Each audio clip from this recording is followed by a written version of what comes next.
Welcome in, everyone. The Whiskey Cops are back, and today we are going to talk about a very, very special bottle of bourbon. What are we going to talk about today? Today we're looking at Stagg bourbon. For those who've been around for a minute, it used to be called Stagg Junior. No longer called Stagg Junior. I think it was after 18 editions of it. Kind of matches up with 18 years old. You're an adult now. You're no longer no one's junior. You're your own man. So this is batch 25A, just hitting our market and by and large across the states in the last month or so. So lucky we got our hands on it, and for not a bad price. Absolutely. And as well as that, we also say that we always recommend you drink responsibly. And we also would recommend that you don't drink until you are of age. Those are our recommendations. But yes. So you said we got this for a good price. Yes. Specifically you. This is your bottle from your collection. I don't want to take ownership. I got it for $72.99. Okay. I think by and large, most people are finding it for a lot more than that. I want to say MSRP is around $60, but like with anything Buffalo Trace that is allocated, it's like if you can find it for that price. Yeah, if you get lucky enough to find it. I think $72.99. Anyone who's into bourbon will jump at it for that price, as I did. I did not think I'd find it. Honestly, when I did, I was shocked when you texted me about it. Yeah, I was like, I don't really have the budget for that, but guess what? That's what credit cards are made for. That's so right. I did have the budget for it. What do you know? I'm not advocating for irresponsible funding. You move funds around from budget to budget. You find a way. We're not advocating for credit card debt. Okay? No, please don't. And if you do use your credit card, pay it off every month, all right? Don't pay the stupid Be smart. tax, okay? Yep, be smart. So I got for $72.99. Not bad, $13 more than MSRP. Would love to say I only paid $60 for it, but there are people that will be paying $150, $200 for it, and they're gonna feel like they got away with one when they do. So at $72.99, screaming deal. By golly, I'll sign up for that every single day that ends in Y, guaranteed. So, and have you had this before? I have not had the 25A before. Okay. I've been fortunate enough to have. You've had Stagg before? Yes. I've had the 23C, the last one of 2023, the 24C, which I thought was going to be the last batch of 2024. And then they dropped 2024, or the 24D, which I actually didn't find until 2025. Hope you're all still tracking. And that one was really good. So that might be something we blind later, is all the different Staggs. But that would I've be not great. had this edition yet. Okay. And then on that note as well, just for our viewers, when you talk about A, B, C, D, we're talking about, so if you have, for example, 24D is one thing that we said, that's going to be the fourth batch of the year 2024. Yep. So if you have 23B, that's going to be the second batch of 2023.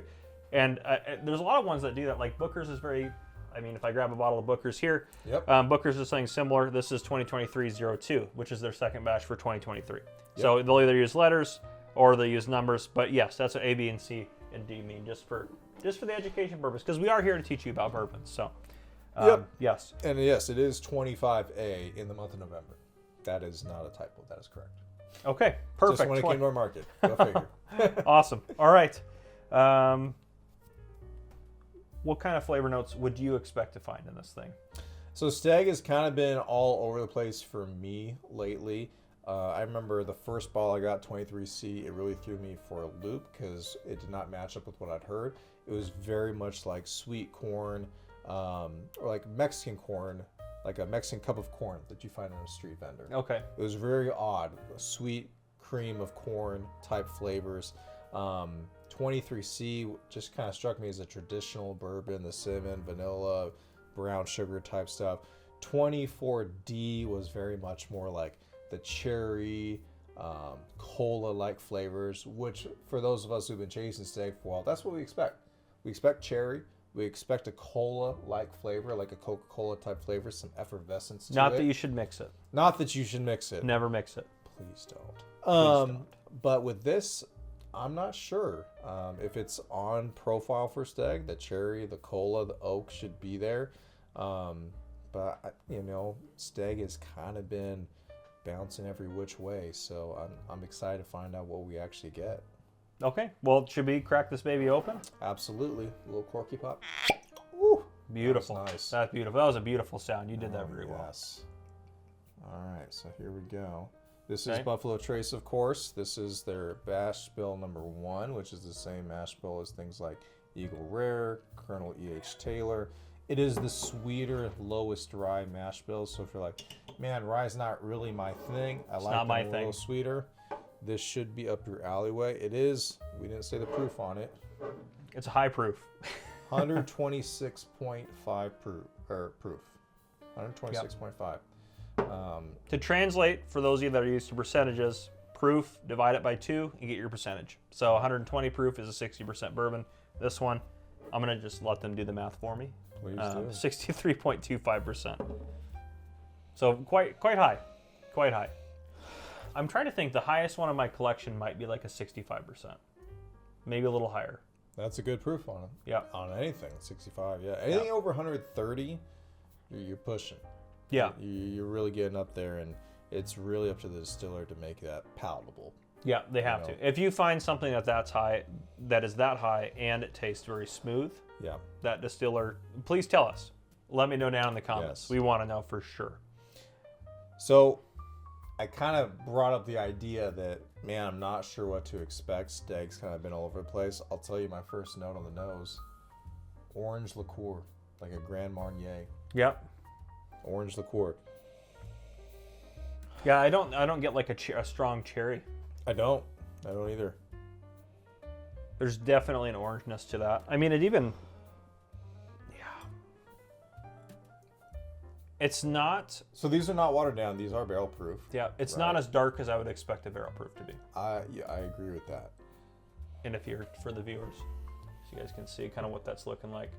Yeah, it's not as dark as you'd expect. Like, I mean, if I take like a bottle of Booker's is a nice strong barrel proof, and if you just, I know it's in a bottle, so it's not quite the same.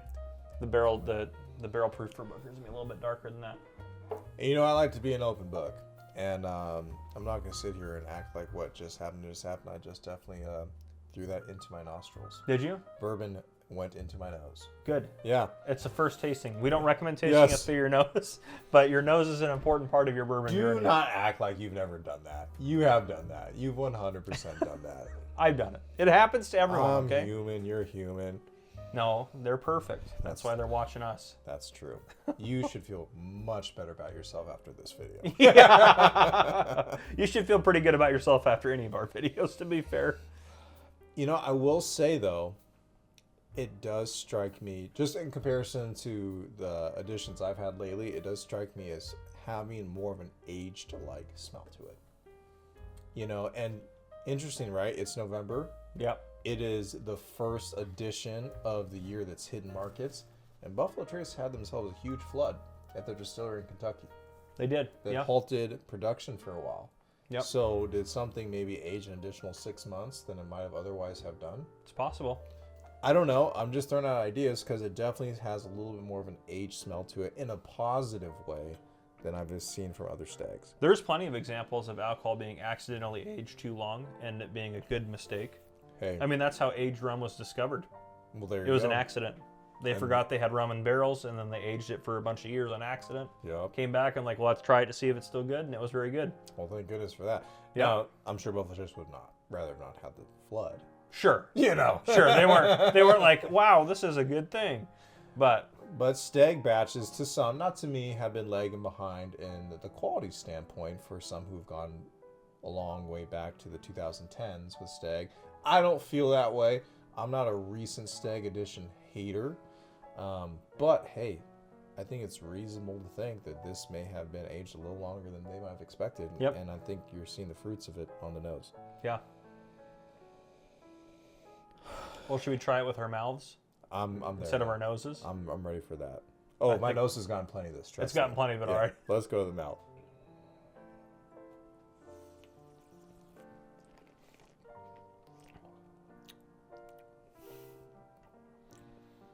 Okay. So, the cola flavor is there for me. Like if you're just say, not Pepsi, not Coke, cola, and handed me some cola, and it had the carbonation, which we would call in the whiskey world effervescence. It is a sweet, slightly sparkly flavored sweetness, as well as the orange is there for me as well. The oak, it's coming out more, those traditional flavors. What I would say though, and maybe it's being a few pours deep into the night, for our night. Yeah. My tongue's not on fire. It's not as much. And also another truth about that, we talked about this in previous videos. One thing I'd recommend as well too, I do this when I want to actually get like a lot of flavor off of a barrel proof. I take like a small sip to start, and I consider that a throwaway sip. I just do that to prep my mouth for the alcohol content, and then I go for a deeper sip where I start getting the flavors. That's what I try to do when I taste. So that might be something to try. Pink Starburst. Pink Starburst. Pink Starburst. It is extremely specific. I am tasting Pink Starburst. I honestly don't even remember which one Pink is. As far as I'm concerned, Pink is a flavor. It's like pink lemonade, I think. Is it? Yes. There's a citrusness. I'm going to Google it. There's a citrusness that you get, but it's almost like the zest of a lemon, as well as the Pink Starburst that I'm tasting, as well as the oak is coming through more and more. I was wrong. Pink Starburst are a strawberry flavored candy. But I would not say strawberry. But Pink Starburst is like a fake fruit. It is a fake fruit flavor that I'm getting. But here's the thing about bourbon, whiskey in general. There are flavors in the food world that I hate, that I do not like. But if you tell me that flavored note exists in my whiskey, I'm down for it. For example, don't hate me. I don't like raisins. I don't either. Not a fan. Terrible. I used to as a kid, throw them back by the little box load. Now, can't even look at them. But if you tell me you get a deep raisin note on my whiskey, I'm intrigued and I'll probably enjoy it. For me, a fake strawberry note, it runs along similar lines. I'm so specific to strawberry. This is a slight tangent, but I'm still going to go off on it anyways. Go for it. So,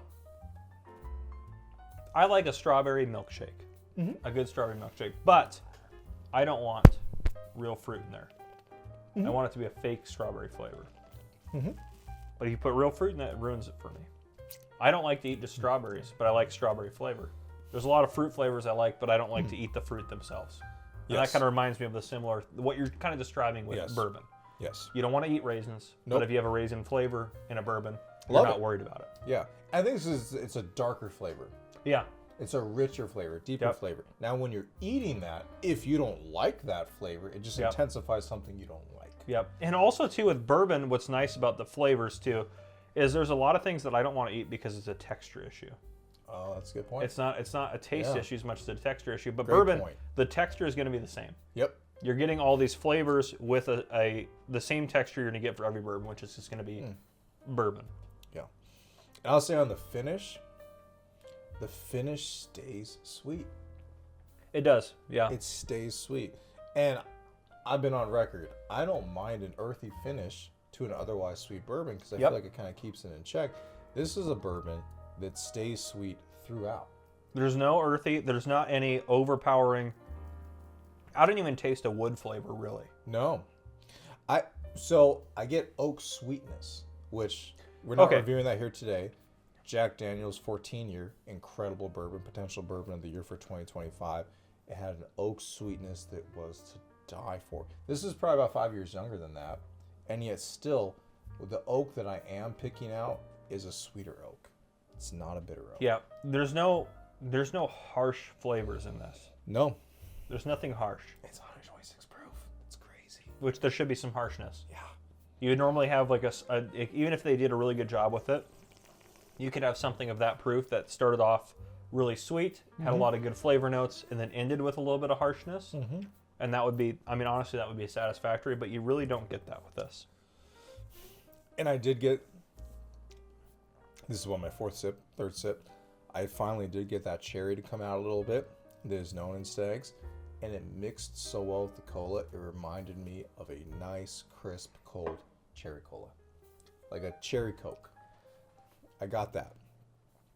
I think this represents what Stagg has been historically very, very well, with just a refinement to it. And again, I think it goes back to the age.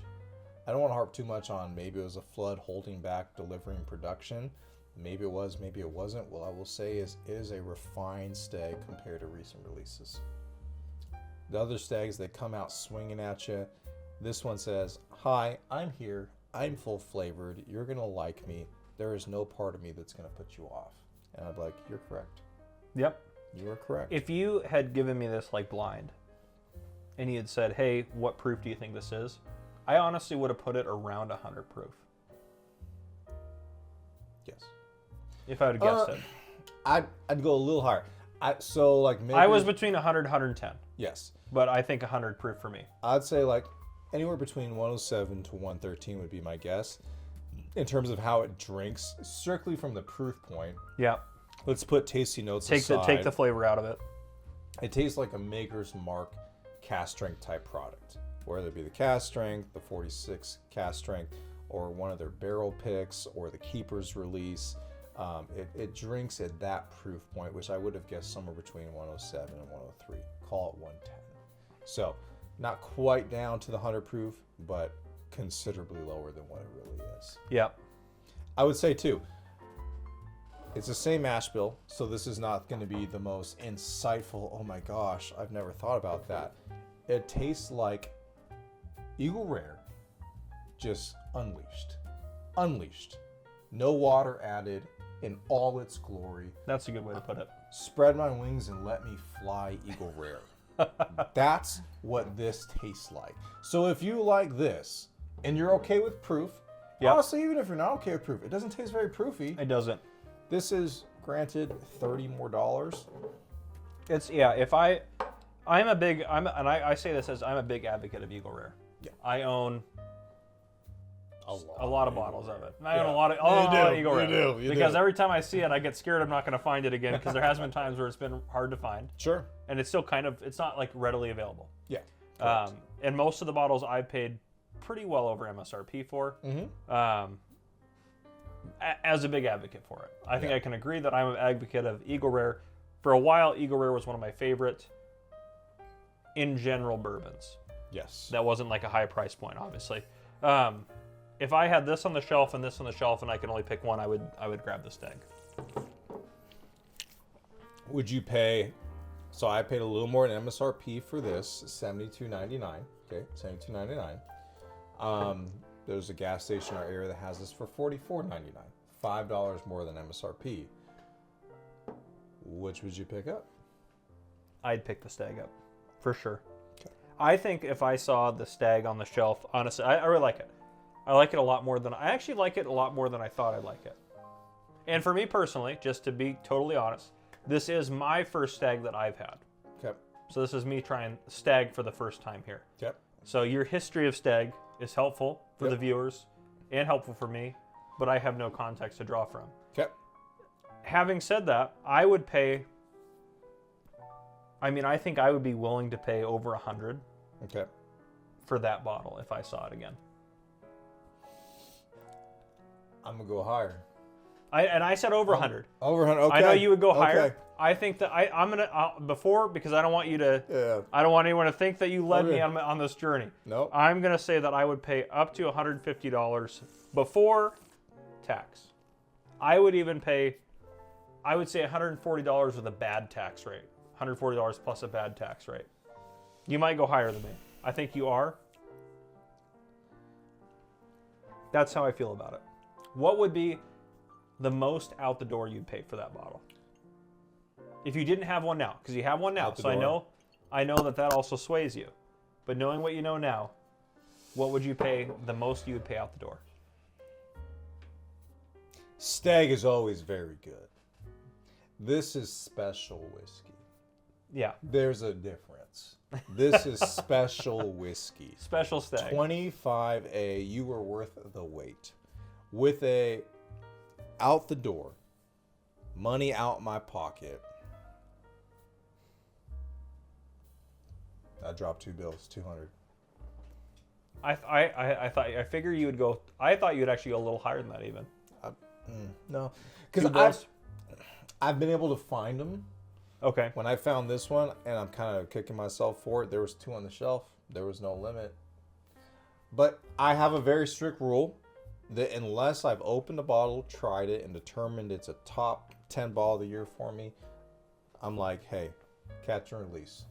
Let it make someone else's day. Now, if I try it and I'm like, that is fantastic, top 10 bottle of the year for me. You come across another couple of them. I'm going to go for it, right? But until then, I'm like, I don't know for sure if I'm going to like it. Yeah. But this is special whiskey. I think it is older than the Staggs that have been released. I think it is the softest drinking Stagg that I can remember.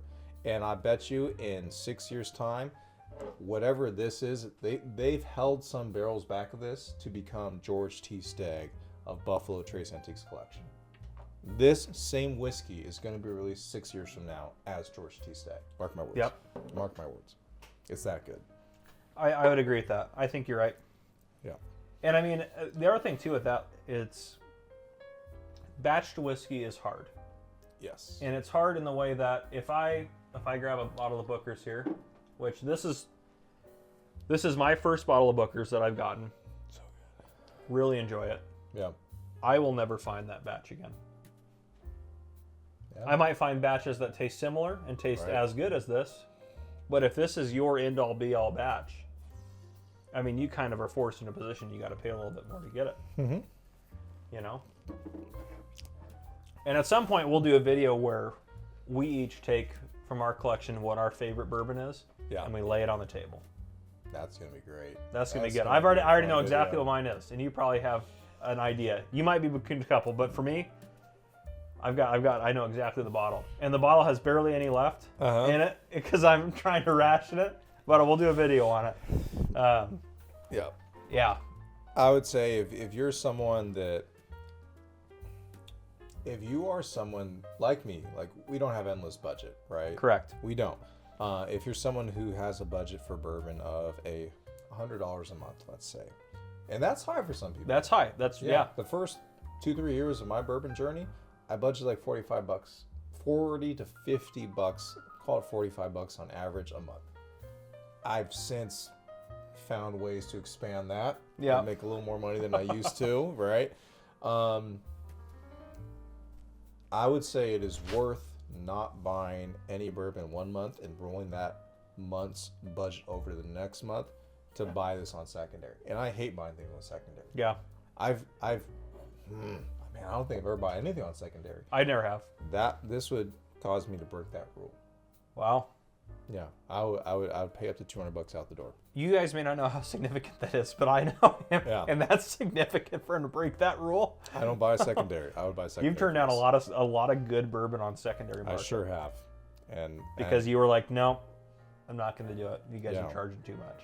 Yep. It's just like whatever measure you want to look at, the finish, the nose. The orange liqueur is such a unique nosing note for me. I wasn't expecting that to be. I wasn't expecting any orange to be in that, but there's definitely some. It transfers over a little bit to the palate, but then the palate is what you're looking for in Stagg. It's the cherry, it's the cola, it is the Coca-Cola cherry, right?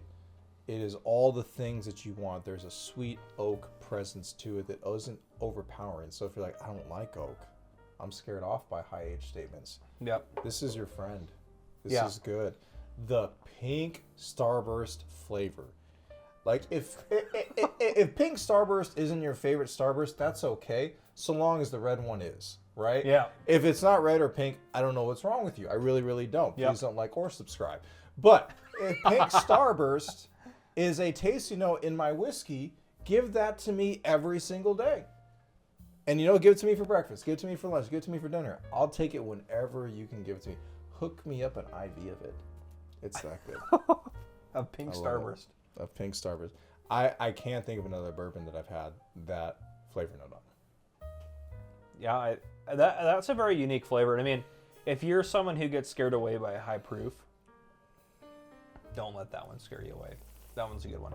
Mm-hmm. That one's a good one. Buy. If you can get it for $72.99 like I did, buy 2 of them.